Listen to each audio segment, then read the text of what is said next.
Quando o PlayStation 2 chegou no início dos anos 2000, a Sony não queria apenas colocar um console nas prateleiras, ela queria criar um símbolo, uma identidade cultural. Já naquela época, o PlayStation era um fenômeno global, um objeto de desejo e uma promessa de que os videogames poderiam transformar a forma como o mundo via o entretenimento.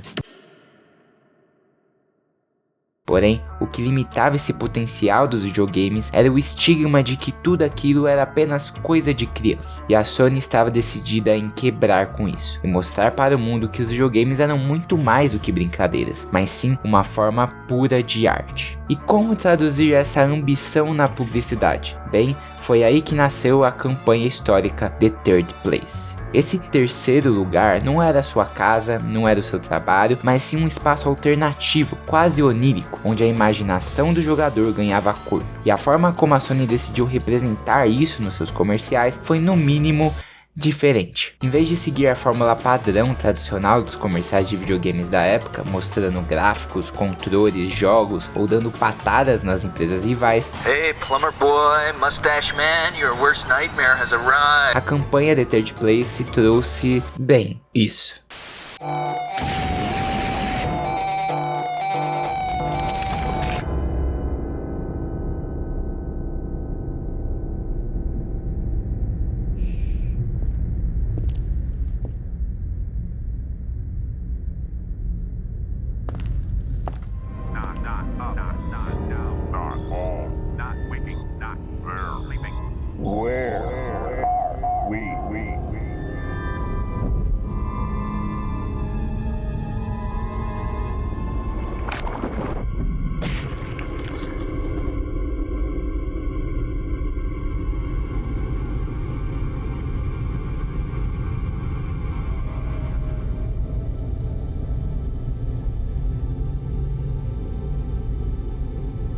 Welcome to the third place.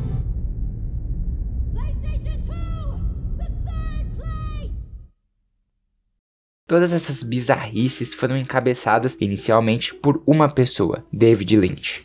O criador de Twin Peaks e de diversos outros filmes experimentais famosíssimos foi contratado para criar as primeiras propagandas dessa campanha. E o resultado? Bem, foram comerciais cheios de bizarrices. A princípio nada daquilo parecia fazer sentido e justamente por isso fazia todo sentido. O que Lynch queria dizer com essas propagandas era que o Play 2 não era apenas um console, mas um portal para um outro mundo. E ele fez isso da maneira mais original possível. Por causa disso, muita gente achou aquilo assustador, mas é exatamente essa reação que tornaria essa campanha inesquecível. E não parou por aí. Depois do sucesso desses primeiros comerciais, a Sony mergulhou de cabeça nesse estilo. E algum tempo depois vieram outros anúncios, muitos deles criados pelo chileno Ricardo Salamanca, que eram ainda mais polêmicos. Imagens religiosas distorcidas, sofrimento humano, sexualização exagerada, nada parecia ter limite para a Sony naquela época, e era justamente isso que ela queria.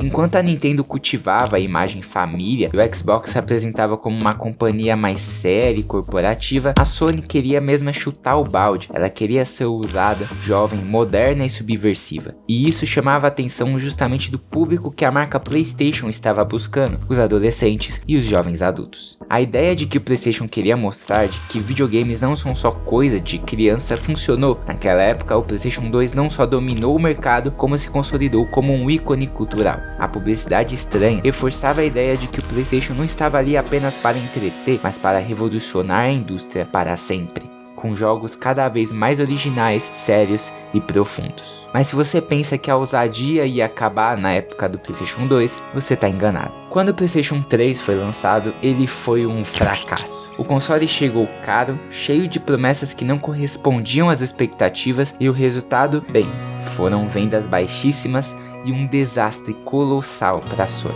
Só que ela não se renderia tão fácil a esse fracasso. Muito pelo contrário, ela respondeu ao fracasso do Play 3 com o humor, criando a figura de Kevin Butler, um presidente fictício da marca, que participava de comerciais hilários e irônicos, onde ele tirava sarro do próprio fracasso da empresa. Gaming is having a ridiculously huge TV in a tiny one-room apartment. Por causa disso, o improvável aconteceu. O público que odiava o PlayStation 3 passou a amá-lo. Com o console se reerguendo, melhorando e abaixando os preços, o console conseguiu se recuperar, as vendas cresceram e a Sony mostrou que sabia rir de si mesma para conquistar de volta a confiança dos jogadores.